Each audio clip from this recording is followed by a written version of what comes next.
My name is Ernie Sears.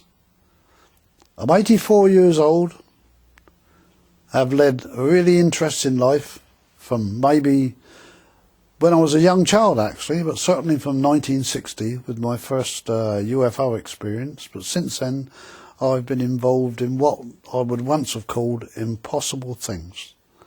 And these cover things like, I'm going to launch right into it and say, life after death. I've had personal experiences and I can assure you, no matter what you think or what you've seen or read, there is life after death. And it's a big subject all by itself. UFOs, yep, I've seen them, been inside them, conversed with the occupants. They always send me back with knowledge that I never had before, but I'm not told when I'm going to use it. But sometime along the way, I need that knowledge and I need to speak what I call the truth. My remit is the truth, so that all of you out there can understand a bit more about what we used to call the unseen world. Whatever it is, loosely called the paranormal, of course. You have to also remember or accept, which I do, in a funny way, we are being controlled. We are given all these things up to us to know what to do with them. Certainly, looking at the world around now, there's no way that people have grasped this. And if they don't grasp it very soon, there will be changes coming along. But as I said, a very interesting life. This is something that's meant to be. It's meant to show people that we go on forever. We don't die and dissolve. And also, in a funny way, what you do in this world today reflects on what you do after you die, and maybe in the future as well, because I'm also quite acceptable to things like reincarnation and that kind of thing, which a lot of people poo-poo. But there are thousands of us out there. I'm not unique by any means. We are having the same kind of experiences, and we're a different kind of race apart once we have that, because our minds are thoroughly opened, and what we would like to call care for others, even love for others, is the reigning emotion that we have. We care about people, we care about the world and its future. And we learnt this over the years because we accepted all the strange things that have happened to me as being perfectly natural, all meant to be, all part of the human species, all part of the past, and if we let it be, all part of the future. So I'd advise you to do what I do, read, look at things, understand them, let your mind assimilate them and use them for the good of the world. Have a look at my prompt sheet I've got here. I've got half a dozen which I made up before this program was mooted, you might say, and it's prompt sheets from the number of lectures I've given over the years, pieces out of that, ostensibly of my 8 abductions. And I don't know really whether I should start with 1933 when I was 9 years old, but that was when I had an out-of-body experience. We lived in Gosport in Hampshire, and I was quite ill at the time, in bed, feeling ill too, and the doctor was there, my mother speaking, and I could understand he was saying, let's see what he's like in the morning. If his temperature's gone down, then he's going to be all right. And I didn't really know what he was talking about. So anyway, they left the room, the bedroom, disappeared off, and I just lay there feeling really ill. I didn't care what happened to me. And the wallpaper in the bedroom was old-fashioned, what I call Victorian stuff, really. Great big black triangles and a pattern in the middle, and I looked at these black triangles and whatever, and I was being drawn into them, really drawn into the triangles. So the next thing I knew, I was going out of the bedroom door, and I went through the bedroom door. I didn't open it, I just went through it. And I was at the top of the stairs, and I thought, I'm going to tell Mum I'm flying. And so I floated down the stairs, all the way down the stairs, turned left where the lounge door was shut, went through the lounge door, and there was my mother and a neighbour sitting toasting their legs in front of the kitchen range, the old-fashioned kitchen range. And they yelled out, "Mum, look, I'm flying." And they never turned their heads at all. And I tried again, "Mum, I'm flying." No, and then psh, I was back in bed. The next thing I knew, I woke up in the morning and I felt all right. You know, well, okay. When my mother came up to see who I was and felt my head, she said, "Oh yeah, your temperature's down." I said, "Mum, I shouted at you last night because I flew down the stairs and through the door and you never took any notice of me." And she looked at me, and it was many years later when I remembered how frightened she looked when I said that. And many years later I went back to that and said, I've read about even parents and grandparents were abductees in previous generations. She knew what I was talking about. It scared her. So she said, "I think, son, you'll find that if you were meant to fly, God would have given you wings." "Oh, okay, Mum, but I did fly." So, all right, that was it. A couple of weeks later, I was up and about, and I thought, I'm going to prove to my mum that I did fly. And I was upstairs in the bedroom, and I went to the door, and I opened it, and went to the top of the stairs, and I jumped. Well, maybe I hit 2 or 3 steps on the way down. They were really steep stairs. And I finished up with my head crashing against the skirting board in the passage at the bottom, yelling my head off. Mother came rushing out of the lane and said, "What are you doing?" I said, "Well, I thought I could fly, Mum." She said, "I told you you couldn't fly." I said, "Yeah, all right, Mum was always right, you know." That was that episode, out of the way. So what it was, it did show me in years later on, you could levitate and you could go through solid objects. Through my UFO experiences, I was shown that and told that, and I could do that. So that was the first thing. Then I was about 14, and that was in, let me have a look, 1937, yeah? Well, 1937 I was, anyway. And again, I was in bed, and I was asleep. And this gorgeous angel came towards me in the night, drifted towards me, like an angel would do if you knew a bit about angels. Lovely golden wings, drifted towards me, and I was standing up somehow. I wasn't sitting down. And she pressed herself against me and she kissed me. I don't often tell this story, but I'm going to tell it now. I had my first orgasm. I literally exploded. And I thought, oh, wasn't that wonderful? Because I felt all over like an explosion. And again, that was many years later when I re-looked at things and thought how aliens can change what they look like in order not to scare the abductee or the victim or whatever you call them. I didn't tell Mother about that one because I'd had an orgasm. Mum was coming up the stairs in the morning. My pyjamas were wet. I stuffed them under the pillow quick. So that remains a very firm memory. Now down here I've got something I can't quite understand. 1937 again, it says knife. Well, on my left wrist I've got a scar there. It's been there many years. I don't know how it... Well, I don't know when it got there. I actually know that I was watching a knife coming towards me that hacked a triangular piece of flesh out of my wrist. And I looked at it and I wasn't feeling any pain wherever I was. And I could see the red and white corpuscles in there. And I looked at it and then all of a sudden it was gone, healed up.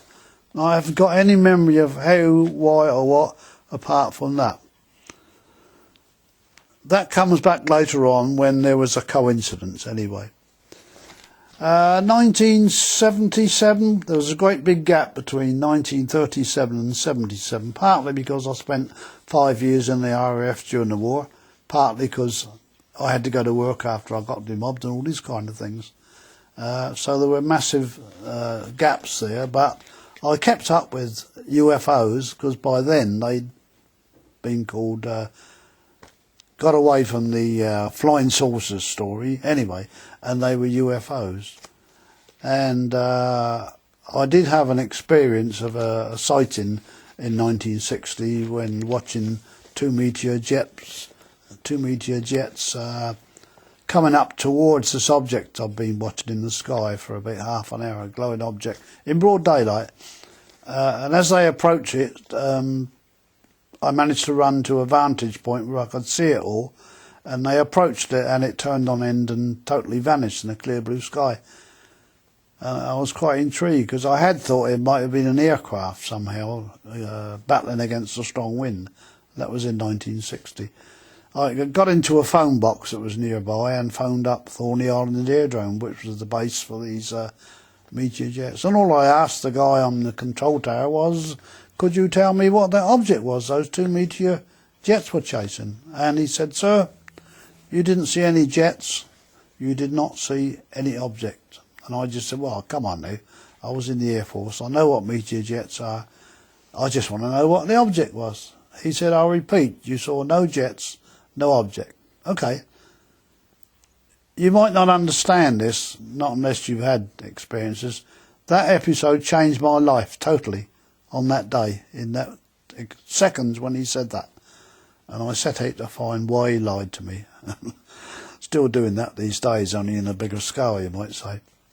So it wasn't an abduction, but it was a prelude to a lot of things. Okay.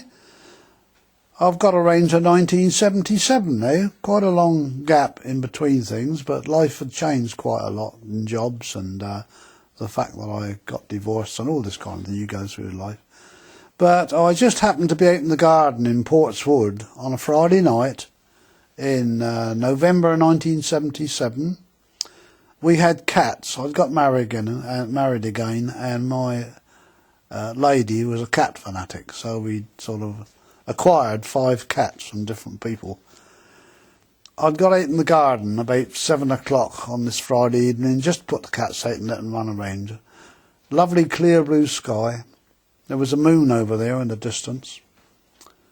I looked around and looked right over my head, and there to my amazement was a huge triangle hovering. A triangle, and it looked metallic. It seemed to have ribs underneath and four things in the corners of the triangle, just hanging there. And I turned my head and shouted to my wife, quick, hurry up, come and see this. And I turned back and it had totally gone. So I thought I must be going nuts, you know. So I went indoors and I telephoned the police, the local airport, the newspaper. No reports. No one had anything to report or whatever. So I found a very close friend of mine. He was a jazz pianist, something I've been into for years. Very good friend, and he was into UFOs. I phoned him to ask if he'd by chance been out in his garden, because he lived not too far from me. The answer was he was out. He wasn't there. So I thought, oh damn.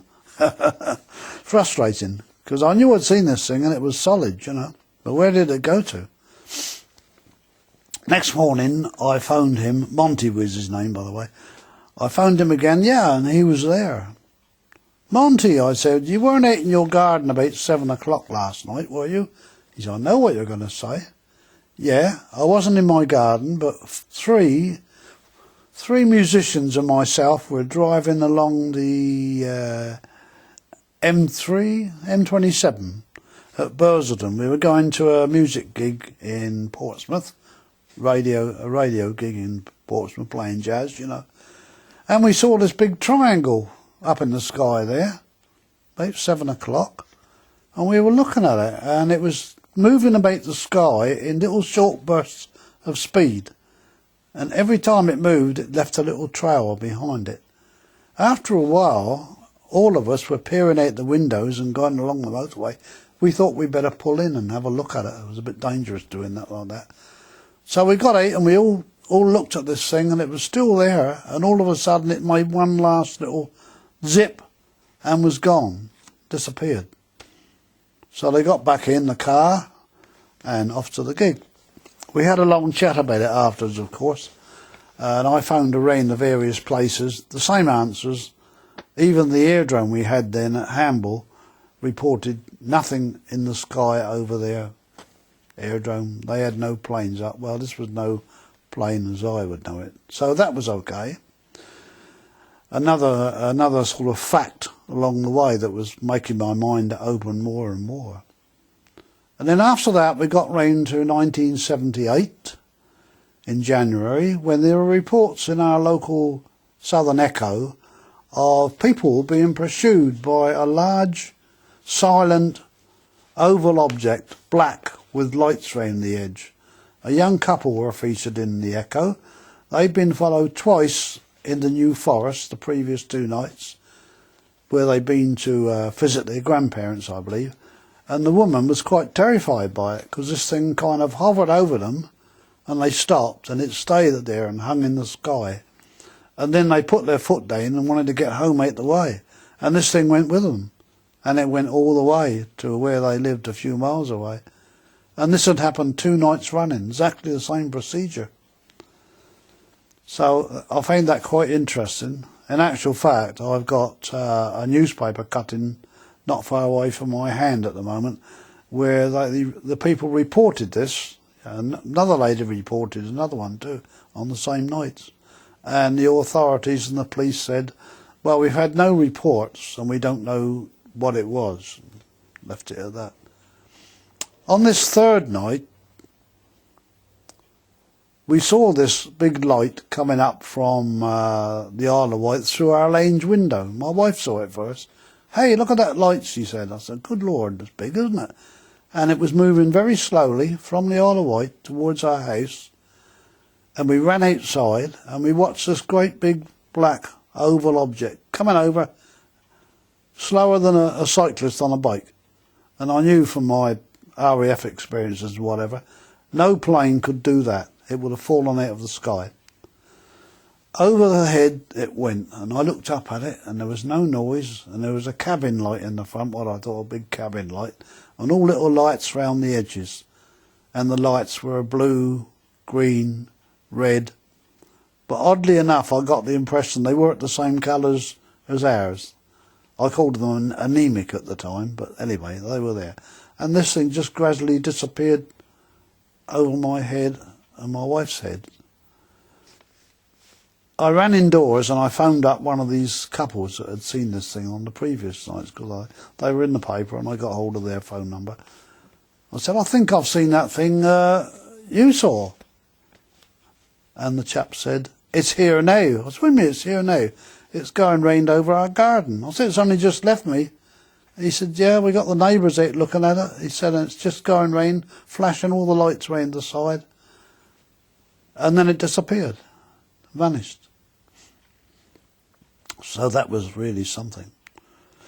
On the following night, we saw this light coming over again. Same time, round about somewhere between 6 and 7, coming towards the house. Come on, I said, we're going to go out and have a good look at this thing. I got hold of a pair of binoculars and a camera in the meantime, and we rushed out in the garden, and there it was, silent, huge, just coming over the top. And I looked at it through my binoculars, couldn't see much because the sky was dark at that time, January. So, and this was black, so you could hardly see anything except the lights on the one in the front. No noise except maybe a faint humming that I might have imagined, but not necessarily. We were looking at it and saying, what is it, what is it, my wife and I? And all of a sudden, chung. I laughed at this afterwards because I imagined that a ray had flashed from this thing onto me. And I laughed at it. Oh, don't be so stupid, you know. But all of a sudden, I'm in somewhere, metallic, and I'm going by all the planets in the solar system. Mars, the Moon, Jupiter, Saturn. Absolutely gorgeous. Just as though I was a tourist laying off the planet and going right round. And then I was on the ground again, all in what seemed to be seconds, and my life had changed again. I felt different. This thing was still there, but it began to move away. And I've never forgotten the feeling I got then. I've only ever come across one person in ufology that felt the same. I was crying. I said, don't go. I want to know you more. You are my brothers. But it didn't make any difference. This thing went slowly, disappeared. Several strange things happened that night. It's as though you got blocks in your memory. And I found out many years later, but it was probably true. They do these sort of things. I never spoke to my wife about it. She never spoke to me. Life went on. Very strange. But a little while after that, I got round to something more dramatic. Well, that was January 1978. A very dramatic experience, but there was more to come. That same year, I was quite friends with a well-known television comedian called Derek Roy. And he rang me one day in the year.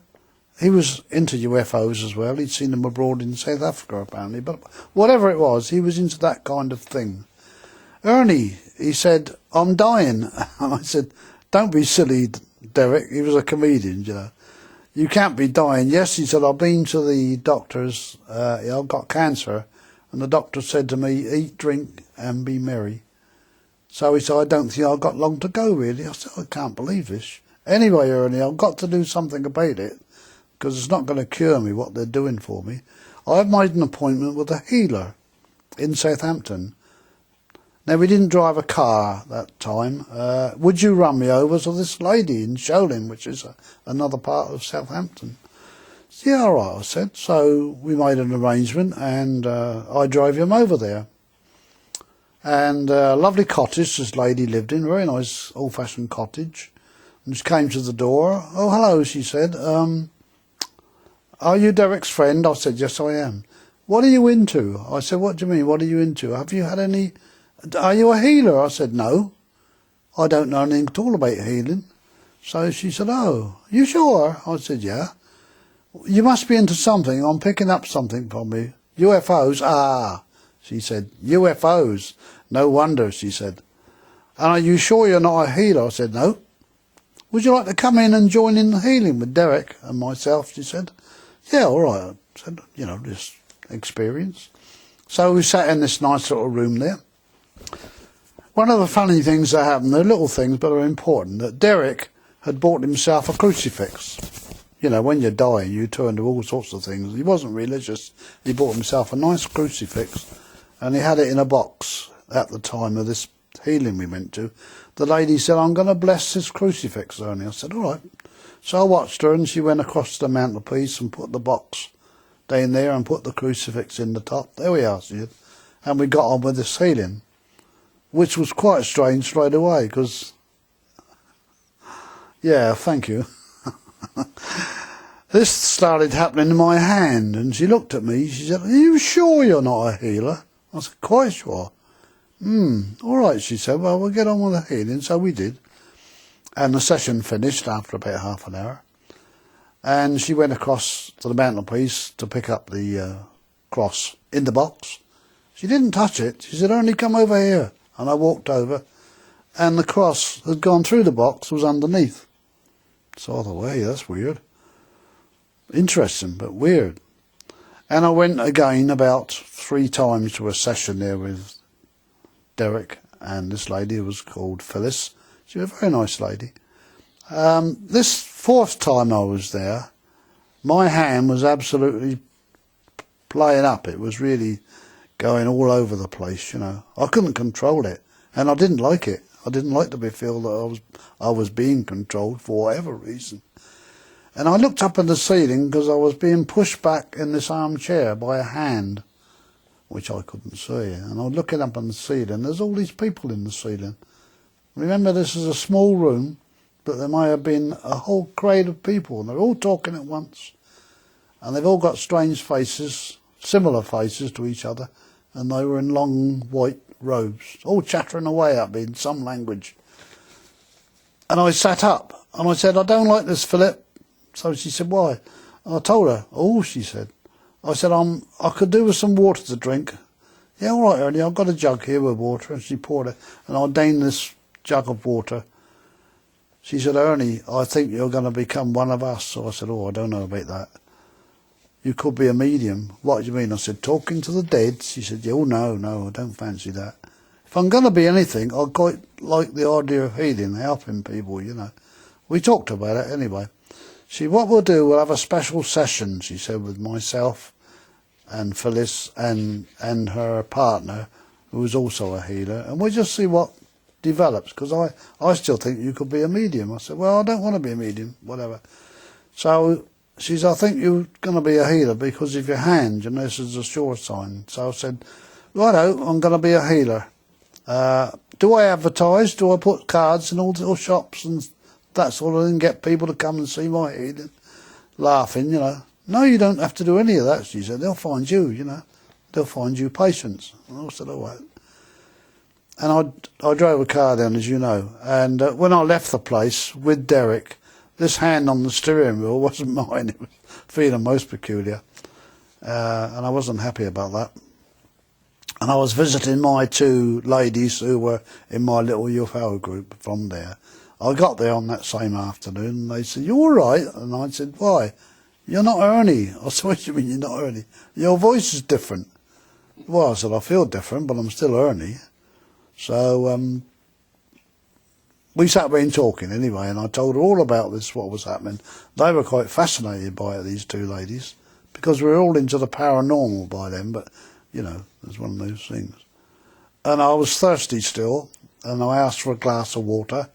They gave me the water, and it shot out my hands and smashed against the fireplace. You know, they were quite startled. I said, don't worry about it. But I rang up Phyllis, because I was a bit perturbed about this, and she said, Ernie, all you've got to do is to say, I am not ready yet, and you'll find that will go away.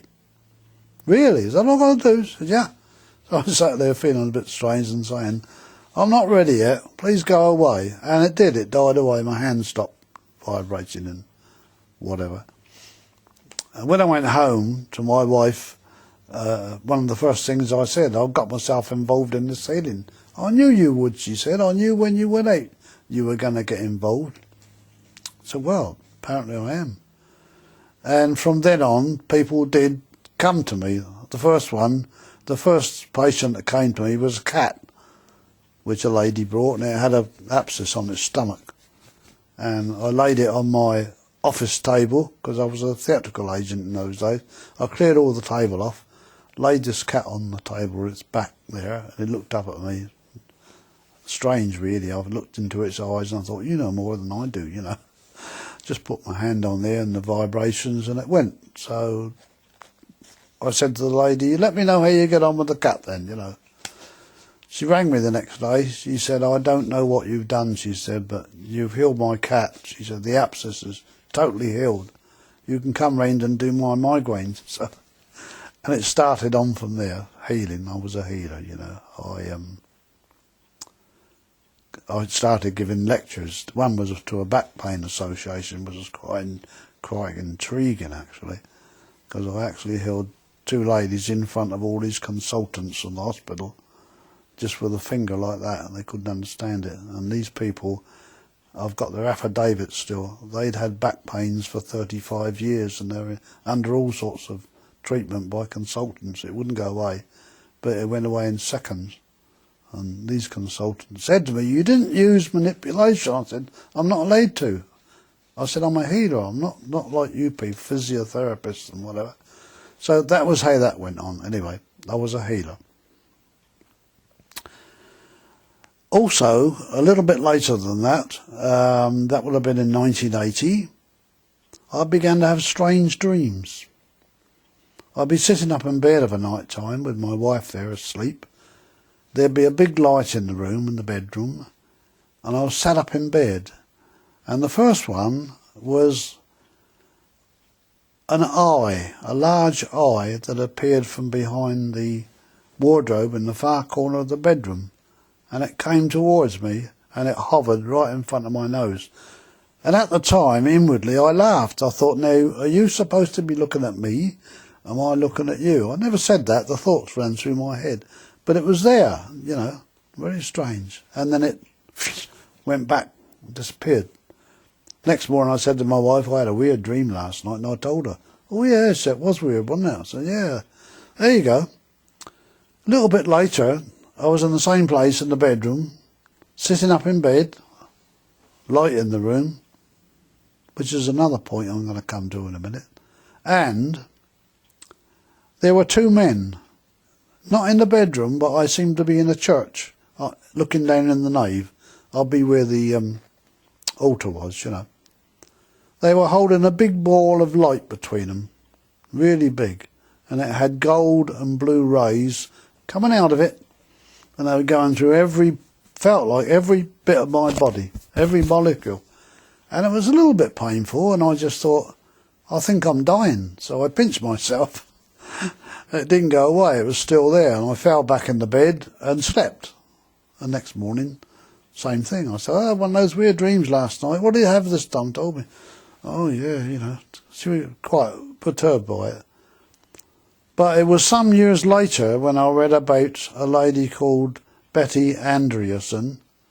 A lot of people will know about her. She was taken on a journey by aliens to a strange city of crystal buildings and whatever, and she finished up in front of a giant eagle bird of some kind, giant bird. And she was standing in front of this, and it was hot. And it was hot because there were all these blue and gold rays coming out of this bird, going through all the parts of her body. And I thought, gosh, that's what I had. But this was different, you know. And because she was a very religious lady, nothing against that, but she was, she said that she'd been given contact with God's son. She always said it was his son. Now, I sort of got a different view on it. I think what it was S-U-N, a sun that was connected with this bird, and all the rays were coming in. It didn't make a difference, somewhere it was happening. And I thought, oh, it happened to me. What's going on? Well, in 1980 still, there was a strange incident which didn't exactly frighten my wife, but made her feel that what I was going through was actually genuine. These things were happening, because it didn't happen to me, it happened to her. And I came home one night, and she was sitting in the lane. She said, Ernie, I've had a very strange experience tonight, and I'm a bit frightened by it. So what's happening? Well, you know the stereo in the corner, which her father had built for me, by the way. This is essential I say that. She said, and all of a sudden, it was unplugged, she said. This strange voice came out of it. It's really? I said, what did it say then? Well, I couldn't understand it. It was like talking in a different language, and it was going too fast. And before I could stop myself, considering the machine was switched off, she said, can you slow down a bit? I can't understand you. And the voice stopped. Oh, I said, it's one of those paranormal things that's happening there, you know. Couldn't explain it. I asked her father, he built the machine. He said, impossible. If it was unplugged, it would not have worked. So I said, okay. Well, I also read about those kind of things happening to other people in the years to come. Same thing, voices coming out of shut off equipment, you know, things like that. We get along to 1996. There was an eclipse of the moon on this particular night, and it was all publicised in the papers. And I lived in Netley still at that time, and went and sat out in the garden to watch this eclipse with a cup of coffee and a sandwich. Sat in the garden. There it was, gradually going brown and disappearing and whatever, and slowly coming back again. And it was a bit boring, really, so before it had all finished, I thought, I'm going to bed. It was midnight by then. I'm going to bed and going to sleep. So I did. I went to bed, went to sleep. Next morning I woke up, I felt absolutely dreadful. I felt as though I'd run 100 miles. And I couldn't quite make up my mind what was going on. And I thought, it couldn't have been an abduction, could it? No, of course not. Later on, I got up with difficulty, had a shave and a wash, still felt absolutely shattered. Had some coffee, walked down the road. I thought that might wake me up because I felt really dreadful still. Did a bit of shopping, and as I was walking along, I was prodding my left ear. Something was in there, and I pulled out wax, but the wax was red and green stripes. Oh yeah, it's weird, you know. But it stopped. I kept poking away at it. I thought, no, just. as you would do. I came back home and I was still feeling so tired that I thought I'd sit on the settee and just rest with another cup of coffee. I'd got divorced by then, by the way, and so I was on my own at the time. I sat there and I began to feel very, I don't know, not dizzy, but my mind was wandering around, and all of a sudden I got flashbacks in my mind. Little things kept coming in, little pictures. And they explained several experiences I'd had in past years. They explained them so I could understand them. Now, one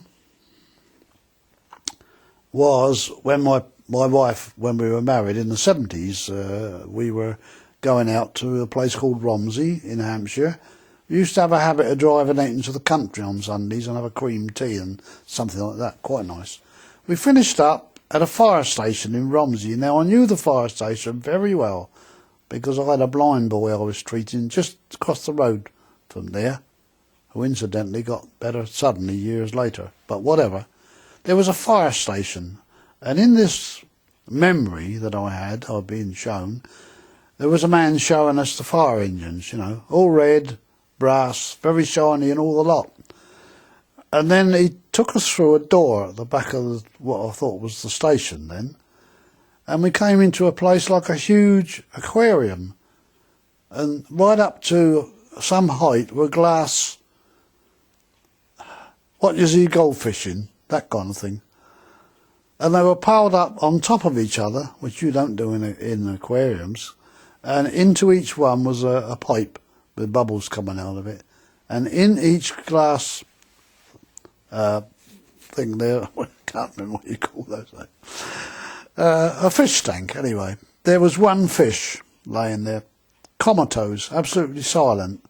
And I just got the impression that these bubbles were like nutrients going in to feed the fish, you see. But it wasn't that at all. This flashback was somebody telling me that in actual fact they were hybrids, and some of them were your hybrids too. And they were laying there being fed nutrients until they grew to a certain size, and then they could become a mixture of a human and an alien. That was it.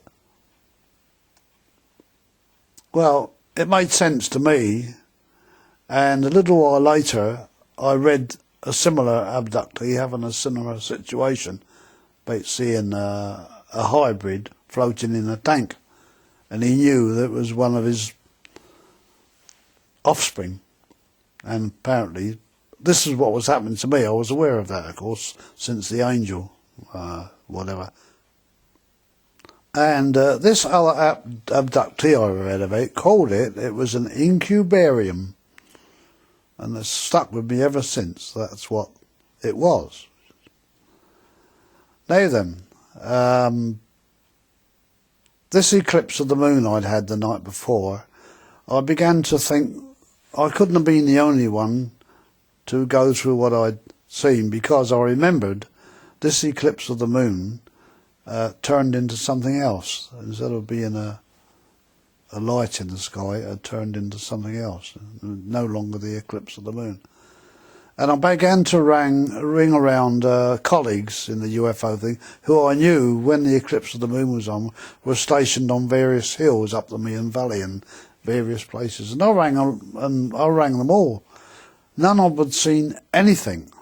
So I said, well, I remember this object there, orange. And I don't remember any more at the moment. Immediately, I got another flashback, straight away.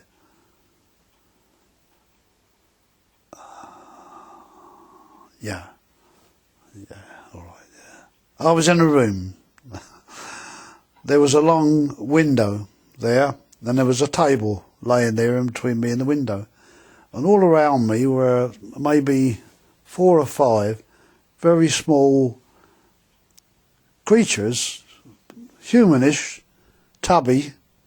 They were wearing blue uniforms, I believe. They wouldn't have had blue skins, I don't think. And they were jostling me towards the window. And I'm sitting there sort of reliving this. I don't want to go, I said, you know, jostling me towards the window. Eventually they got me on the table, and looking in the window were two of the most cadaverous features I'd ever seen, looking in at me.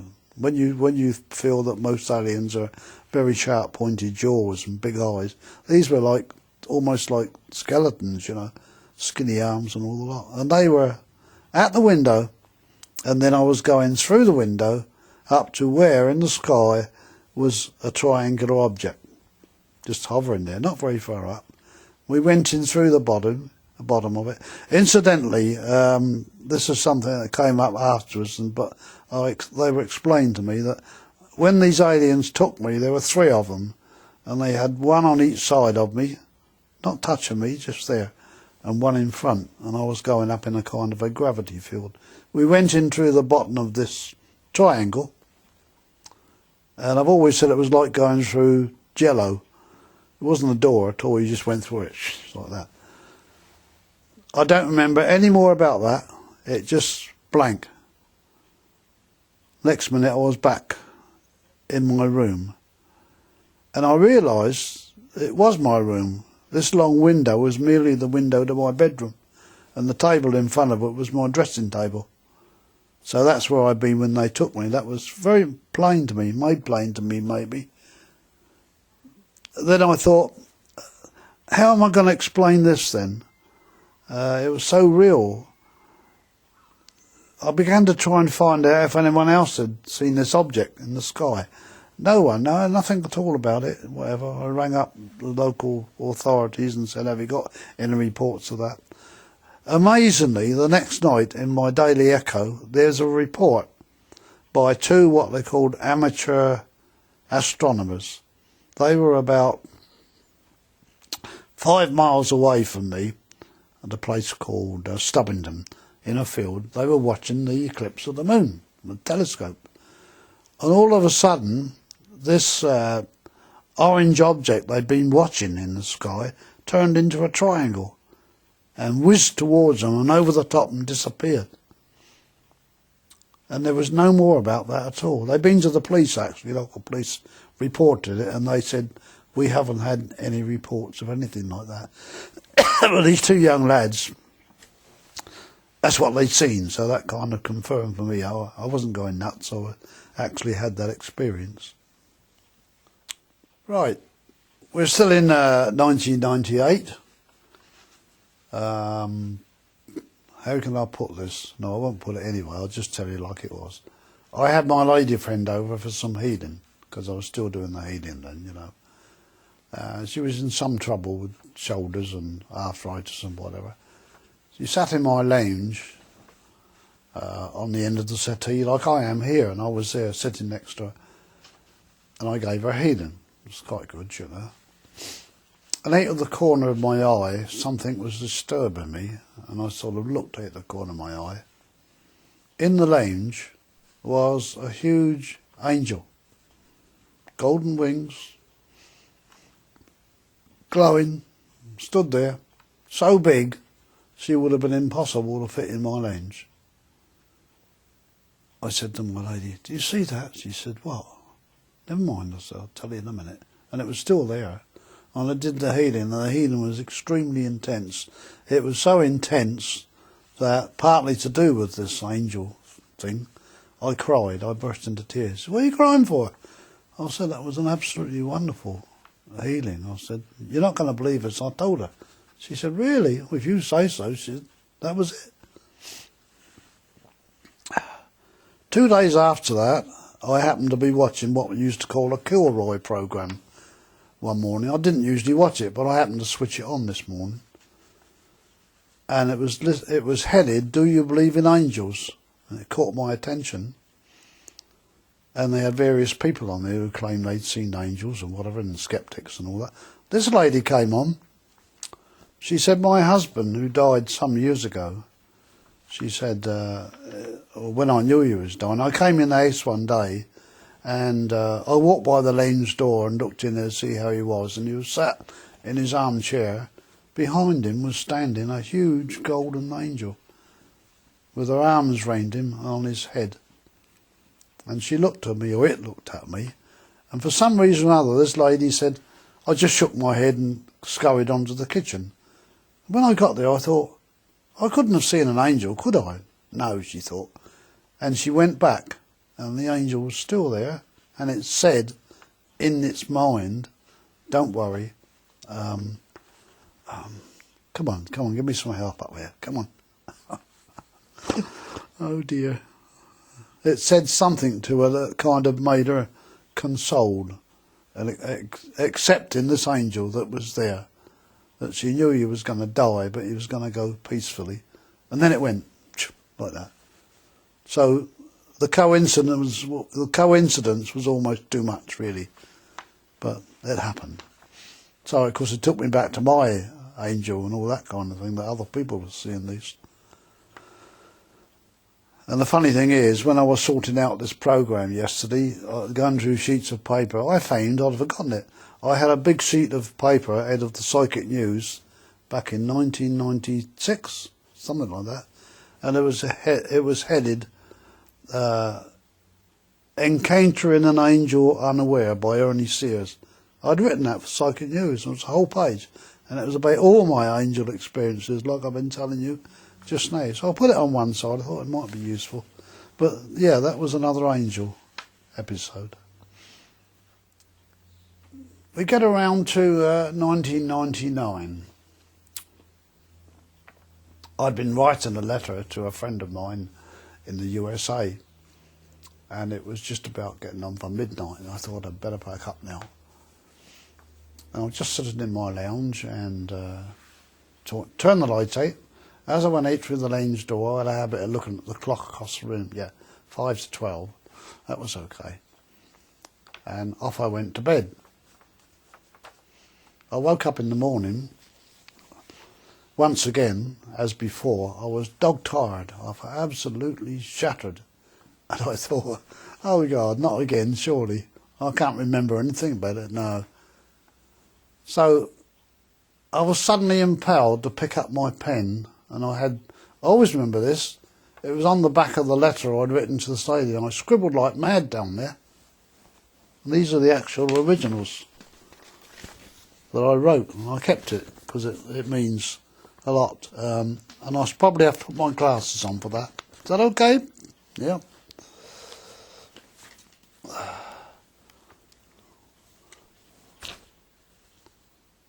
First of all, my lady friend and I used to speak in the mornings, just say, how was your day yesterday, whatever.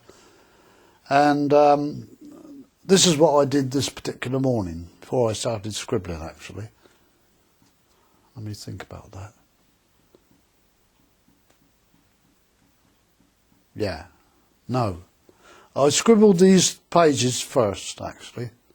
Like mad. I'm going to read part of it out to you, because some of it is quite personal. It was the 9th of April, 1999. This happened. And I've got 5 to 12 down here. All right. As I wrote it, I was being told this subconsciously. Here comes that big light again, suddenly, out in the garden. Rushed, because always felt it was going before we will see it closer. And they're referring to the 1978 one, when this big light came over. They reminded me that had happened. I don't forget it, it was important. Scar, reason no memory of blood, etc., was touched with a rod and closed almost immediately, not before seeing the open cut. Scar has always been almost indistinguishable, hence no one commented on it. You were programmed, as you have recently thought, to forget the encounter. Other scenarios substituted.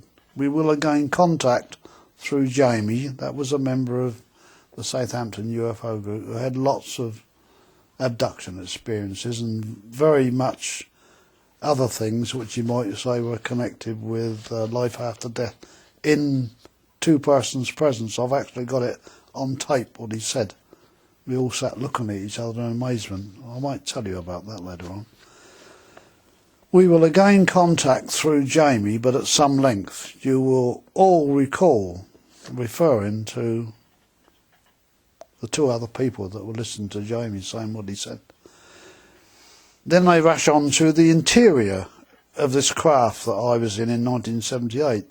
Not smooth, ribbed. Speak to Steve, read tape.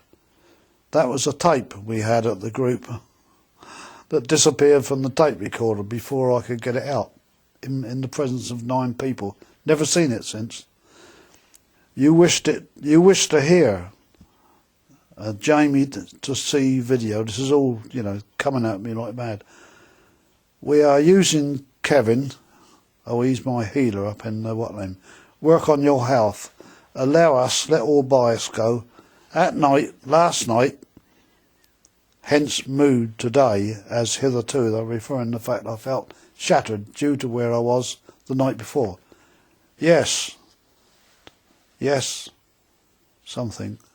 Use your words. These are not alien, so understood. We have to tell you your high state of awareness is due to the internal feeling between you and your loved one. The time is ripe for deeper communications, even contact. We hope to demonstrate on your television spot. Keep your mind aware of this. Shine the light. Back to it again. It is not just something you share with her, it is symbolic. The way will be made easier, although may not appear so at the time. You are bonded. That is our way, our word. Continue. The contact is fading. We will communicate again, or visit. Did not Stryber call us the visitors? We are such. Not permanent. Planet too violent. The planet lives, so it is affected. You rape it. It rebels. You breed brutality, kill spirituality. Soon we may help. Many are ready. You are losing the link. Go now. Keep the pen by you. Gizmo is attuned to you. It is aware. That was my little chinchilla at the time.